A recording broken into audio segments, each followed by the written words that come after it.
4,90,000, 4,90,000 और 20,000 रुपये निकल चुके हैं।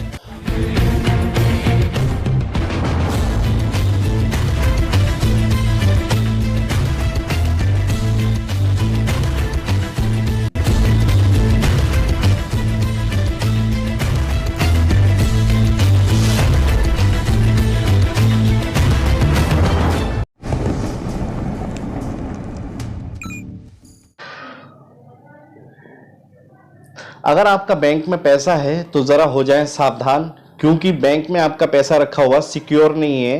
पूरी तरीके से आपको बता दें, जो साइबर क्राइम है करने वाले हैं वो बैंक के पैसे भी नहीं छोड़ रहे हैं। मेरे साथ इस समय बैठे हैं जो सेवानिवृत्त जो है दरोगा रहे हैं, जो बरेली से रिटायर हाल में ही हुए हैं। इनके साथ 10 लाख रुपए की ठगी हुई है, और ठगी जो है करने वाले साइबर क्राइम के लोग हैं। उन्होंने साइबर सेल के जरिए कुछ इनकी डिटेल निकाली और बैंक के खाते तक पहुंच गए, और मिनटों में ही इनसे ओटीपी मांगी, और उसके बाद जो है इनके बैंक से तीन किस्तों में जो है वो पैसा निकाला गया है। 4,90,000, 4,90,000, उसके बाद 20,000 की रकम निकाल ली गई है। मगर दुख वाली बात यह है कि बैंक के लोग इनको कोऑपरेट नहीं कर रहे हैं। बैंक के लोगों की इतनी बड़ी लापरवाही रही है। अगर समय से बैंक के लोग एक्टिव हो जाते, इनके खाते को सील कर दिया जाता, तो आज 10 लाख रुपए वो रिकवर हो जाते।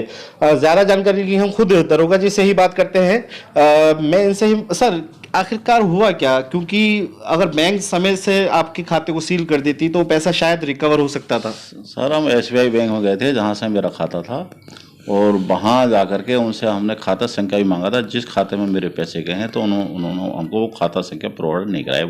उन्होंने हमसे कहा कि हम ये चीज़ हम लोग नहीं दे सकते, लेकिन वो चीज़ 17 में 16 में भी कहा, नहीं दिया, और फिर 18 में गए उनके पास में, 18 में दे दिया। अगर 16 तारीख में हमको खाता उपलब्ध करा देते तो मेरा पैसा वो बच सकता था, वो खाते सीज हो जाते। अच्छा और सर, इन लोगों से भी कहा था कि आप भी सीज करा दें, लेकिन इन्होंने भी सीज नहीं कराई, जबकि इनको भी ये सीज करा सकते थे उस खाते को।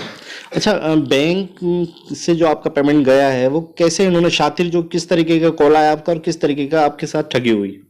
मेरे पास में कॉल आई थी कि मैं तेजी से बाबू बोल रहा हूँ, और मैं आपको पेंशन का कुछ आपके वो कराऊंगा कार्रवाई, और आपके खाता संख्या और उसके कागज दे दीजिए जो आपको तेजी से मिला है। वो मुझसे व्हाट्सएप पे मांगे गए थे, मैंने व्हाट्सएप पे उपलब्ध करा दिए। फिर उनका एक OTP आएगा, वो दे दीजिए, मैंने OTP दे दिया, और बस यही देना एक मेरे लिए बहुत भारी भूल पड़ गई है। यानी 3 किस्तों में पैसा निकाल लिया गया? 3 किस्तों में 10 लाख रुपये निकाल लिए गए। आपने FIR दर्ज करा दी? हाँ, FIR जैसे मुझे पता चला था तो मैं FIR दर्ज मैंने 17 तारीख मैंने करा दी। अच्छा, आप बैंक गए तो वहाँ आपके साथ जो है मतलब आपको सही तरीके से कोई संतोष जवाब नहीं दिया, और जिस बैंक में वो पैसा गया वो डिटेल आपको मिली? मैं बैंक में गया था, मैंने डिटेल मांगी थी जिस बैंक में मेरा खाता पैसा गया है उसमें उसकी डिटेल दे दीजिए, लेकिन मुझे उसकी डिटेल नहीं दी गई।